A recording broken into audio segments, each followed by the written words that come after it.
And anyone who watched the conference as a whole can see that there are no unproven facts. There are no anything that cannot be scientifically proven, checked, just because it's not voiced on the mainstream media and it's not in the corporate interest to voice this kind of facts.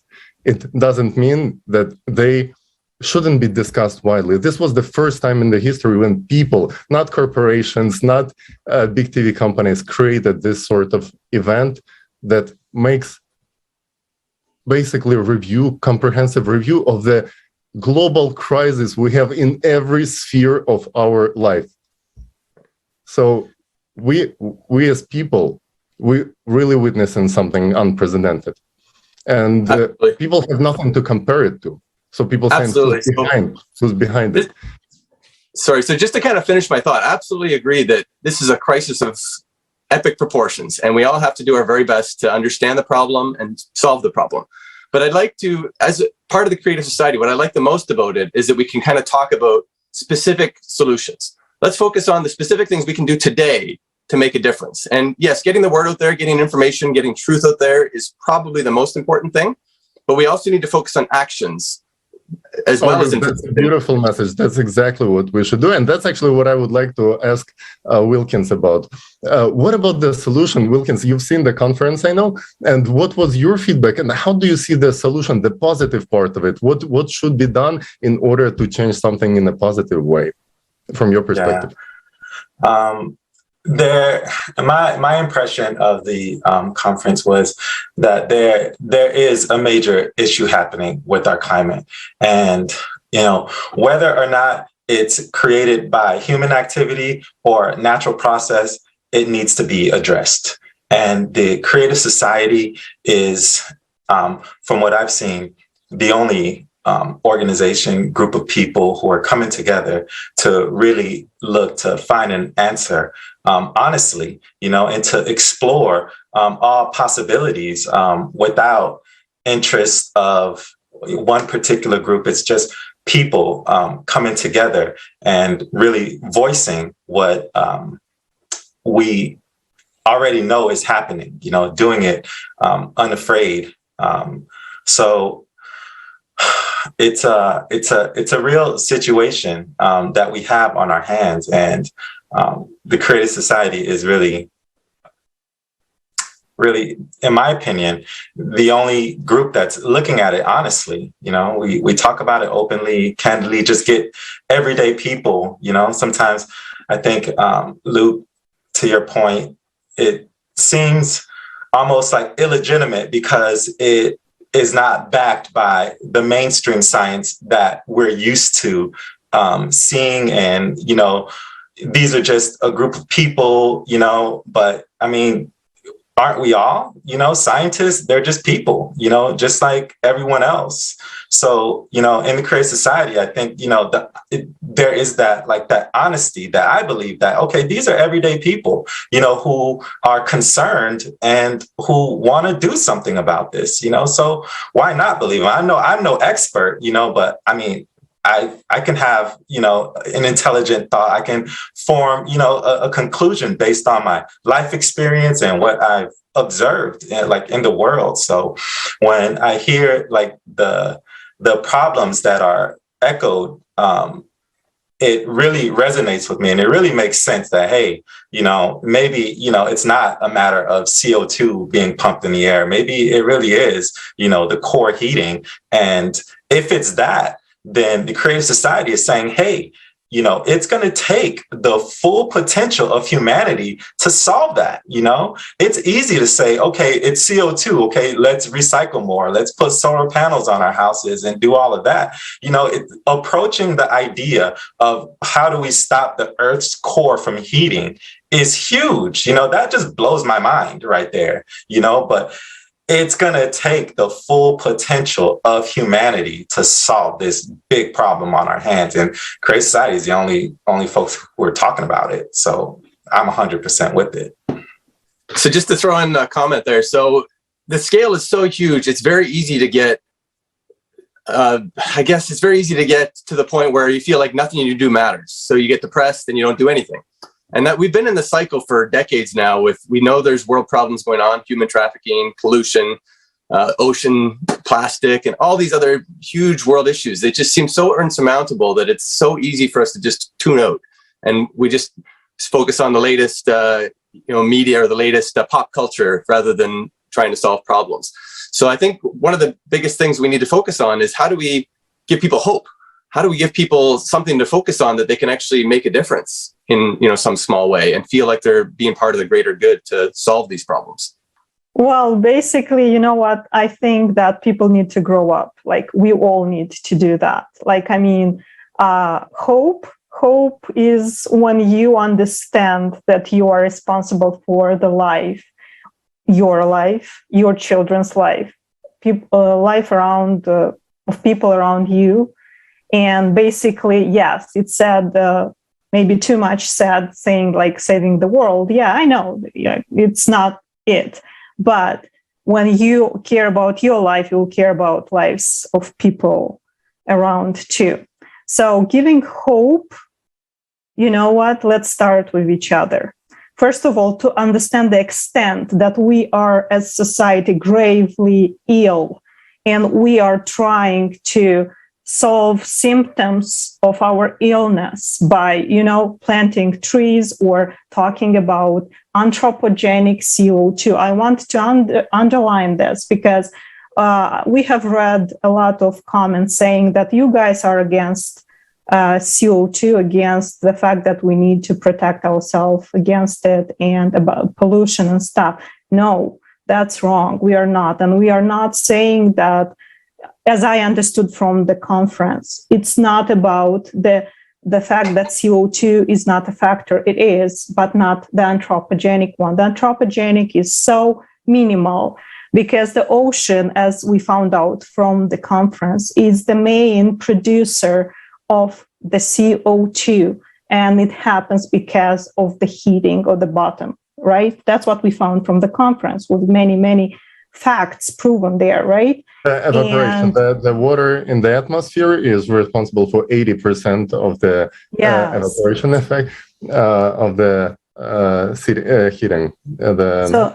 And CO2 is for the 10%, but out of those 10%, only one anthropogenic and human produced. Yes. Yeah. So CO2, there is a small percentage of CO2 affecting this, but everything comes again, if we talk about the climate problem, from the core. And core is affected by the universe, the cyclicity coming from the universe, right? Those are processes, like huge processes we still need to study. We still need the potential of our scientists to get involved in that and not be involved only in the anthropogenic factor of CO2. You're right. The pollution is there, but that's environment. Environment has nothing to do or has little to do with the climate itself. The climate, it's a complex process. That's how I understand this. But giving, again, getting back to the giving hope to people and to the fact that our society is gravely ill, like really, we have created a format, we have permitted a format of society, the consumer format, to take over. And that's our main problem. I think we need to think in like major terms, that we need to change the society itself, the way we work together, because we don't really work together nowadays. We have, as Foster Gamble said in the conference, we have given our, rights and powers to people, have delegated it to them to decide for us, and we forgot that we have the responsibility. But we do have the responsibility. We can't expect a bunch of people to solve the problems of the whole humanity. That's what it is important, to grow up as personality, to grow up in your responsibility for your life, for the planet you live on, for, it's really time to get out there in the universe, even to explore universe. Of course, yeah, I know we need to solve the problems here on Earth first. And Luke is right. We need to focus on what we need to do right now. But in order to be able to do something, we need to unite as people on a common idea. It's not necessary to be, of the same religion or the same culture, to speak the same language and have same, I don't know. But we need to have we need to have same values. And if we can focus on the values, common idea we want to achieve, then we can solve everything. The potential of people is huge, is tremendous, guys. I have seen it in this conference. I have seen it like when people really want to achieve something, and the best way to achieve it is to do it, of course, with no violence and nothing like that. Of course, we are not talking about revolutions or any kind of formats we have known before, any kind of, political or any kind of structures. We are talking about a totally new and different way of thinking and cooperation in society. Thank you, Natalia. Thank you so much. What I feel from the conference as well, that some people's reaction was kind of defensive after the conference, because people consider themselves as good people because they do certain things. They sort the garbage, they talk about CO2 emissions, they make their living out of maybe travel around the world and talking on the conference about the lowering the carbon footprint and those kind of things. And that's what makes them feel as, I'm a good person, I'm doing something good. And all of a sudden, the conference shows that this is nothing, this is not good, this is not bad, this is do zero effect on what's going on with the climate. So the first reaction is defensive. It's like, oh my gosh, they're trying to tell me that I'm not a good person, that I'm not doing good enough. And that's when people get aggressive, because it's a defensive mechanism of our human nature. But let's be honest, let's take a realistic look at what's going on with the climate. Are we really taking into account everything that affects our climate? And only because certain things we think we cannot affect them, it doesn't mean we don't have to take them into account. When we see at our global scale of the galaxy and we see similar processes going on other planets of solar system, and the processes that are going on the sun itself, that we cannot explain with CO2 because there is no anthropogenic factor on those in those places. That's when we might take a step back and just look at what's going on here. Let's take a look at something else, at the situation, how humane we are towards those who are least protected in our society. And we see how many people becoming climate refugees each year and how our society is treating them.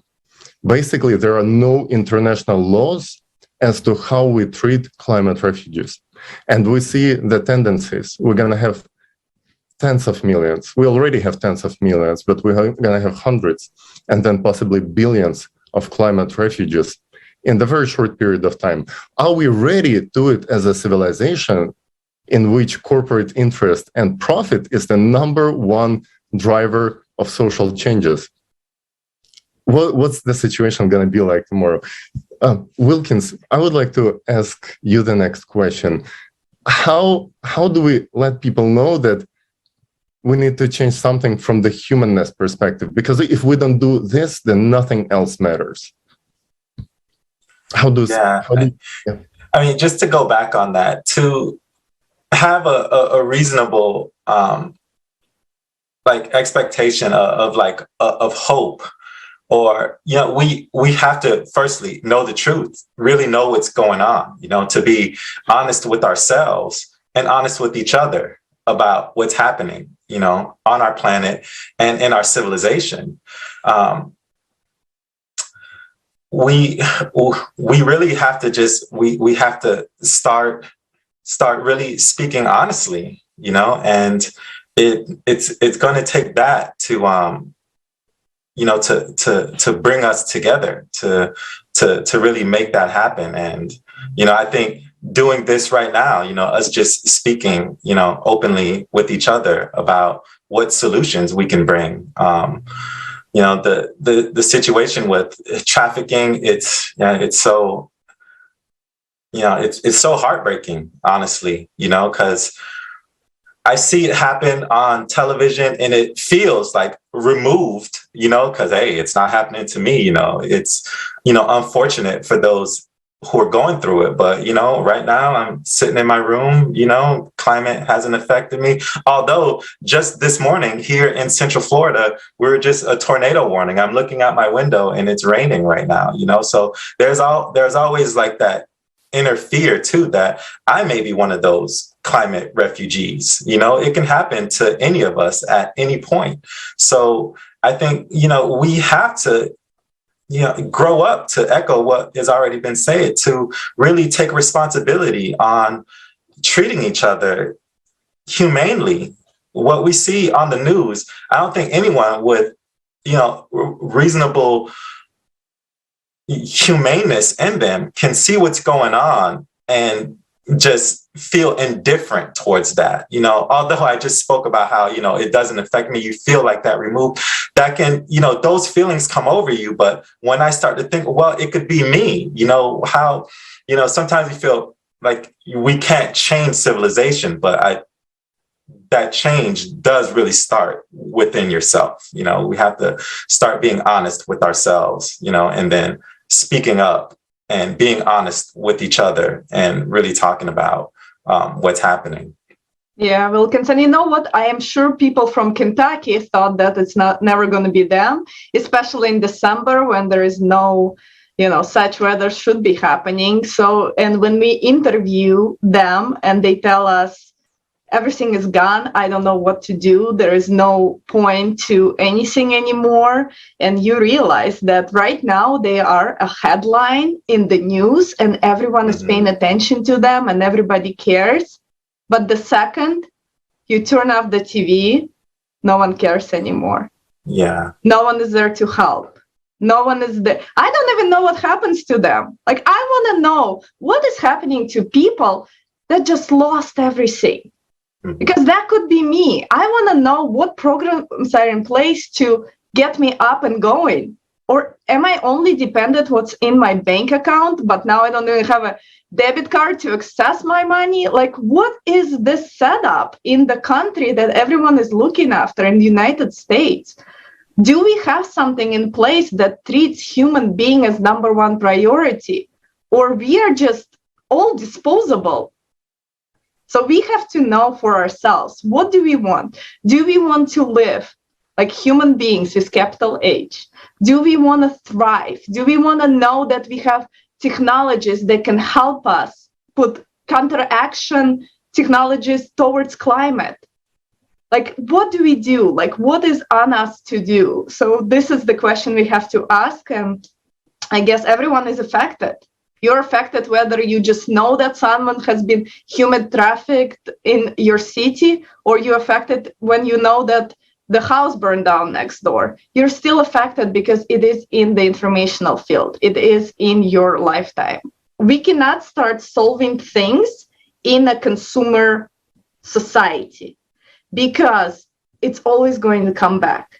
No matter how much money you put in it, no matter how much good deeds, anything, the problems are always coming back because it was built on the profit-driven, give me the money model. What we are talking about is when we move into the creative society as official, format of our society around the globe, then things are possible at that point. I know with the creative society, first things first, we have to get the information out there. It's our minds immediately want to jump to the solution, but I think it's very practical to, say first things first. Our first objective is to get the information out there, but then when I allow my mind to wonder and think about all of the prospects of civilization, like within the format of the creative society, I just get so excited. I'm a huge fan of technology. I've worked in tech my entire life. I am excited in the conference. It was talked about the artificial intelligence, Jackie. That is very interesting to me. Although Jackie didn't get to speak at the conference for good reason. They made a very good reason why, just, the whole consciousness thing, understandable. But to me, in the format of the Creative Society, to, let's say, learn a skill instantaneously, right? Have we seen the movie Matrix? Like, that's exciting to me. If I just say, hey, I need to learn how to fly a helicopter, now I'm a helicopter pilot, like those types of things are possible. I think I've heard it said before that everything that happens in Hollywood, all the science fiction that is like conveyed in the movies, those are real possible things. Those are things that have already been achieved, in one way or another, somewhere in the universe. So why can't we have it here right now? I want to be able to teleport to California and have lunch with you, Tali, or go into Michigan and, and be back here in Florida for dinner. I think those types of things will be possible in the future, traveling to other planets, beam me up, Scotty. I love that stuff, so it's exciting for me to think about all the prospects that'll be available to us. And I know it'll happen very quickly once we are in the format, because these technologies aren't developed today because, it won't make anyone money, to, let's say, have free energy. Then all the coal companies have to shut down. They said all this stuff in the conference and it makes absolute sense. What are those investors going to do now? And, so that's why we really have to just change the format of how we're living now so that these technologies can emerge. And I feel it'll all happen very quickly. Just like they say, in our lifetime, we'll be traveling the stars, we'll be doing all of these things that, right now just seem like a dream. Yeah, Wilkens, for real. A couple of decades ago, we were thinking the official science was telling us that our planet is so unique in the universe and nothing like this is possible anywhere else.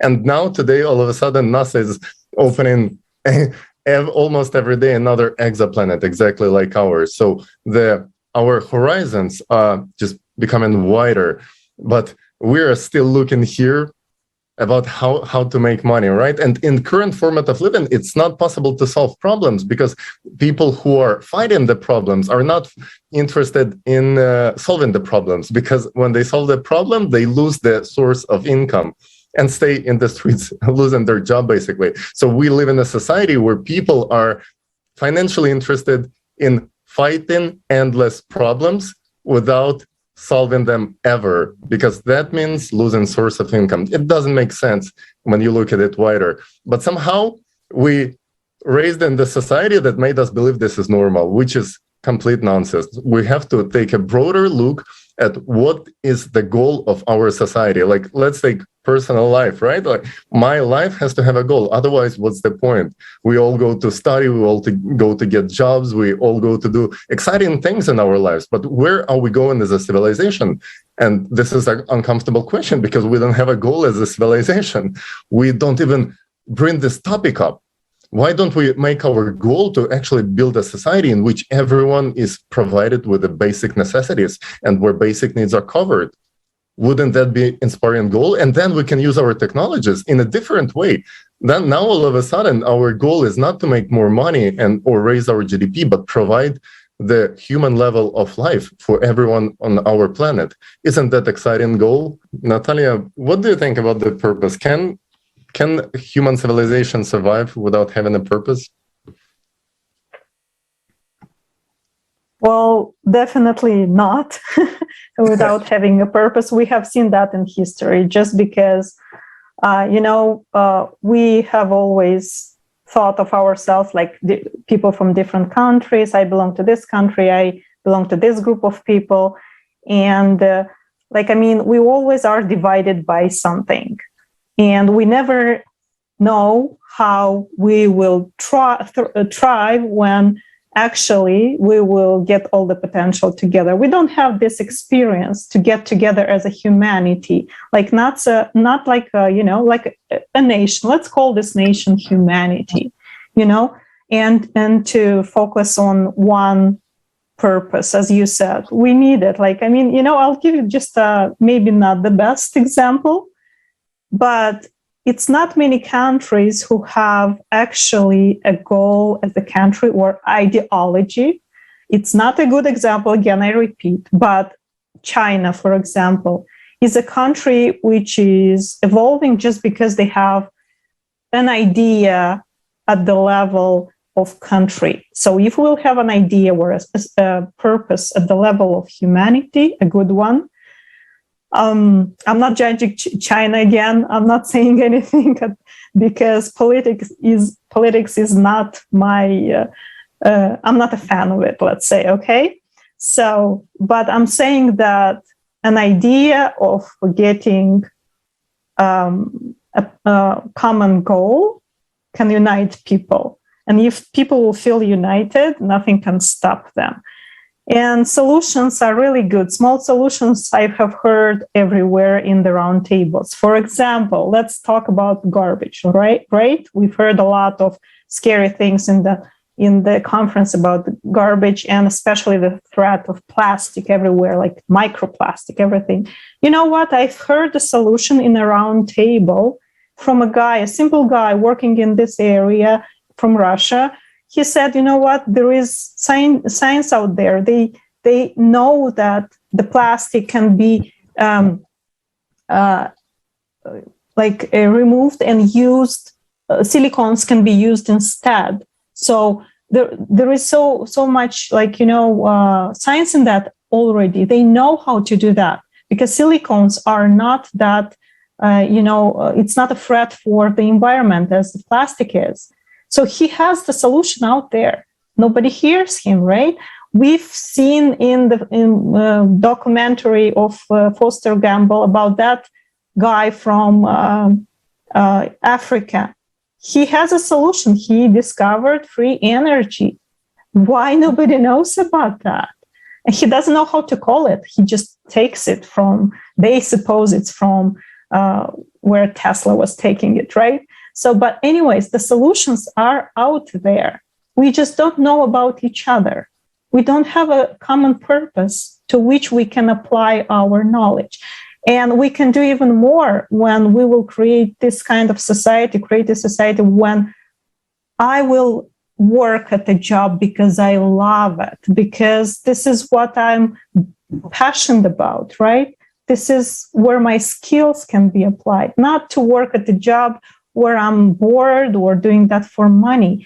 As Luke was saying, we are talking about that for many years, about having an income, a fixed income, actually, when you can just live assured, let's say, you are safe, economically safe, and then you can apply your skills and work in any area you want. Like, can you imagine if you free your potential, not thinking about bills, not thinking about taxes and stuff, but thinking about getting out there your potential? We just imagine how much we can do in that case as humanity. So a purpose like changing a format or bringing a new format of society, like creative format, it's a big purpose. And it's not something we have seen before. We still learn, right, from each other. We still explore this possibility. We still need to share. Like, it's not that we have a solution to everything. That's the point. We need to get together to get solutions. That's the thing.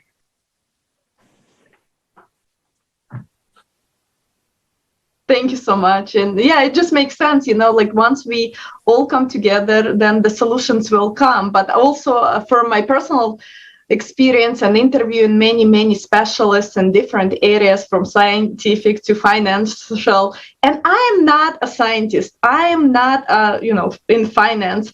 I can build you a website, right? But I interview people from different worlds that I ask them questions that I have, like a simple mainstream questions, and I get my answers, and I put the puzzles together. And that's what makes us true researchers, is just not taking someone's opinion and projecting it onto someone else, but really understanding how all the puzzles play together, and really understanding and being altruistic enough to know that everything is possible.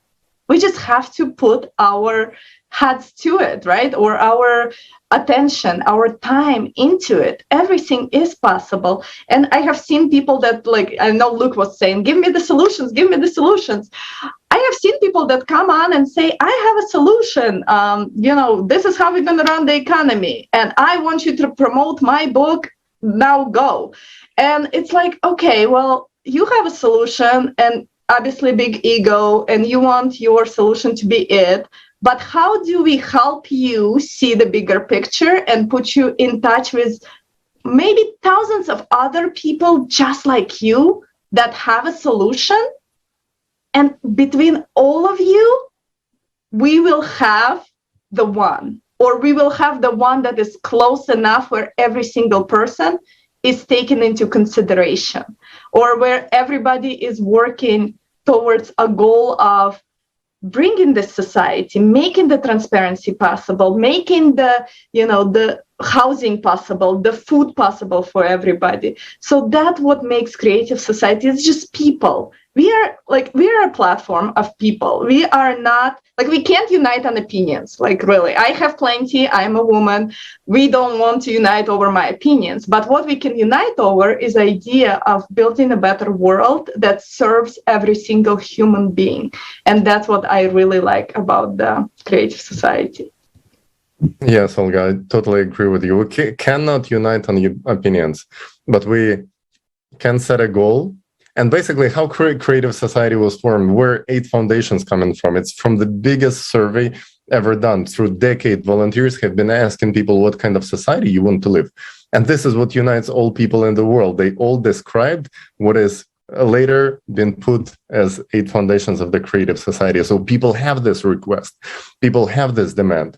Now, what Creative Society has been doing is getting specialists together in one table from certain field, and then organize this sort of a game when from the playful perspective, specialists are talking on understandable language, first of all, for others to understand them, and coming up with a solution outside of the box, just thinking outside of the box and just throwing back and forth ideas. And this is kind of format we need to do. How do we do economy that's free of inflation?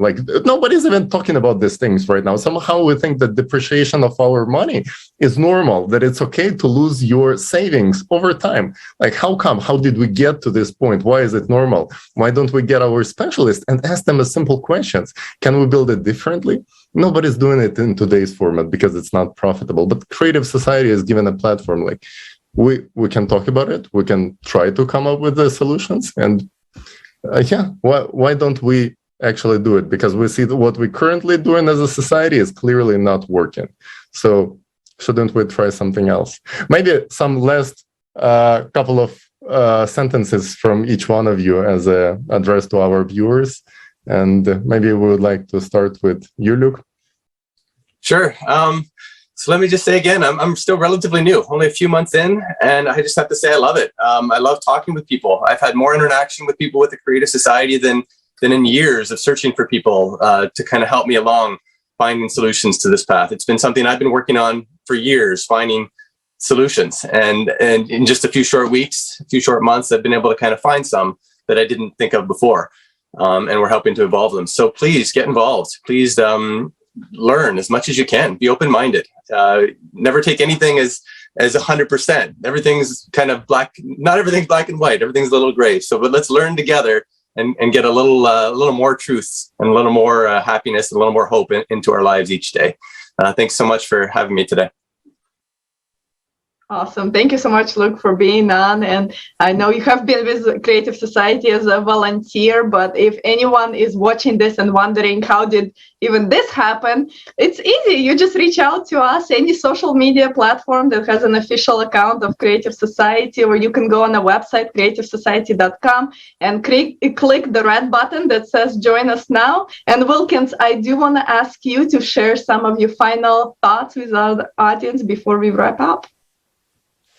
Yeah, we talked about a lot of things today. We talked about obviously the climate situation, misinformation regarding that. We talked about like the recycling, like, pretty much how we trash the planet, and, the trafficking situation. So all these problems exist in our society, and, we're looking for answers. To me, all those answers lie in the format of the creative society. That's the only way we're going to solve all of these issues that we're faced with today. And I mean, for a concern like that you brought up, Luke, is like, what are we doing? Like my mind immediately wants to like start taking action. What are some actionable steps that we can make right now to solving these problems? And I feel what we're doing right now is, a step, is that first step, to get the information out there. The creative society, in my opinion, is speaking the absolute truth, and it's being spoken in volumes, but it's up to humanity. It's up to us to decide if this is what we want. We have to put the message out there for the whole world to see and let humanity make its choice. I hope that we'll make the right choice. I've already chosen. I would like to live in the format of the creative society, but we have to see what the rest of humanity has to say about that. So these roundtables, the conferences, the website, all the information that's available is also a part of that. To just get the knowledge out there and to leave it to humanity to decide. But I hope that we make the right decision. Thank you so much, Wilkens. And Natalia, would you share your understandings with us too? Yes, guys. Well, it was a pleasure indeed to hear all of you today, really. And my understanding is, yes, we are in a big crisis. Yeah, we have a global crisis, but I see another crisis too, a crisis of trust between people. So I would encourage everybody to have just a little bit of more trust in each other. Like, let's learn it again. How is it to trust people? I mean, give it a chance, right? Because we have been divided for so many thousands of years, like so many politics were implemented where they divide people. And it's time just to unite. And as Wilkens was saying, like, it's time to get out there to everybody, to starting from our neighbors and going like to, using our technologies to get to the end of the earth, to talk to anybody, to become friends. It's not, civilization is not about fighting with each other. Civilization is about being a whole. Like, I can feel it, how wonderful it would be if civilization would be a whole, a real civilization. I think is that what it is. And let's set aside everything which divides us and let's focus on what unites us. So that's my message, and I'm happy to be a part of this project, and I'm proud to be, because I see wonderful people, like people which are getting out of the box and just,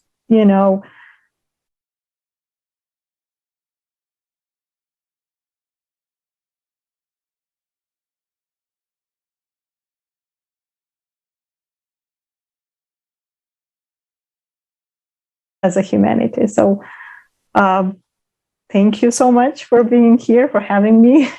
Thank you so much, Natalia. Yeah. Yes. And thank you so much to everybody that has been here. And for me, I know you said action, and that resonates a lot. And right now we are in the informational stage. As we all know, we discussed that today. And the hardest and the most easiest action you can take is really spreading this information.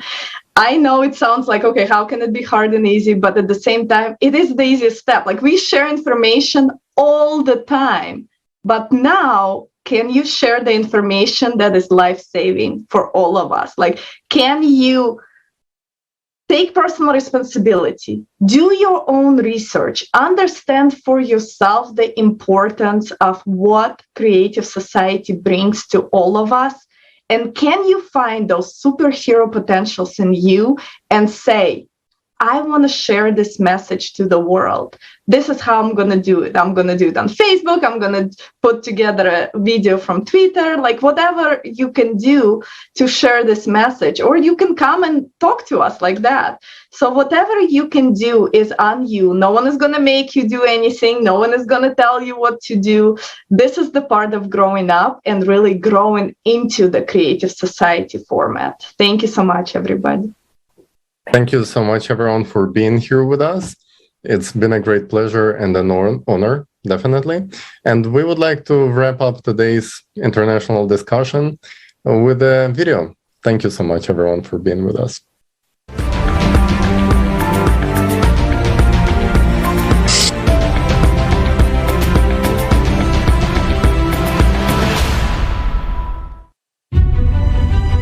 4 months have passed since the time of the previous conference, and over this relatively short period, we have seen how much the progression of climate change and environmental degradation has accelerated. It's important not to remain silent, because this survival of all humanity is at stake. It is time for the truth. We are now in a world where every single day, somewhere in the world, a climate extreme event is going to take place that will break the world record of that particular place. The European floods this summer, or the Western North America heat wave this summer. Both of those extreme events were due to the jet stream reacting in very unusual ways, in ways that climate models did not predict would happen. When I'm out in the field, I always hear people say that I never thought it would happen to me, and they're always surprised. Can you imagine how devastated you would be if you lost everything that you owned? If you watched the people around you, the people that you love, struggle and suffer or even die? We have to understand we're one people on one planet, and it's up to us together to solve these problems. We cannot leave it to our leaders. The leaders have shown that they are not up to the task. The leaders think of themselves as leaders of their own country. They don't care about the rest of the world. The problem right now is we've all surrendered a certain amount of our power to centralized authority, and they're trying to use that to take over everything. And they've been using this excuse of anthropogenic global warming in order to try to consolidate their wealth and control. So we've got to just completely abandon and expose that. The discussion about the climate is narrowed down to the reduction of CO2 and global warming gases. And I think the problem is much broader than that. There is a widespread belief that climate change is a result of human activity. This is reflected in the 5th and the 6th report of the Intergovernmental Panel on Climate Change. But these beliefs are wrong. The world's governments, through the UN, formed the UN Framework Convention on Climate Change. Now, you would think that would be studying climate change, but they specified that you study the human causes of climate change. So they ruled out all natural factors. They said, no, we're not going to study whether the sun plays a role. We're not going to study whether volcanoes play a role. We're not going to study whether ocean current shifts play a role. And we really don't understand clouds, so we're not going to count them much. What we're going to study is human CO2 emissions, because that's what we can get a handle on. That's not the way science is supposed to work. Anthropogenic global warming is a grandiose scientific scam of the 20th century. Green energy is not green at all. And wind power is not green because wind farms require enormous amounts of concrete and metal to construct, disturb wildlife, harm human health with noise pollution, kill hundreds of thousands of birds each year, pollute our air and water supply. We pay high prices for something that will never meet our needs. We need to build a humanity that lives like a beehive, and we have to build a society that puts human life first. If we combine our scientific, technological, and intellectual resources, we can solve the problem of climate change. If we fail, we face the real possibility that if we don't get our act together and start preparing for this cataclysm, we face the very real possibility of extinguishing human life on the Earth. A supervolcano is quite capable of completely taking a species out. And I say, if we come together correctly, if we really put our hearts and our minds to the task of preparing correctly, then we could not only survive what's coming, we could be the first species on this nice little blue marble to thrive through the next cyclical destruction. Let's follow the Creative Society's survival guide. The 3 easy steps. Learn more, spread information, and unite to build a creative society. After all, this world is given to all mankind with only one purpose: to live and be healthy, happy, to create and not to destroy. The Creative Society is a project of everyone. We do not collect any donations or funds that disappear in the deep pockets. Instead, each person acts in their abilities and uses resources they already have.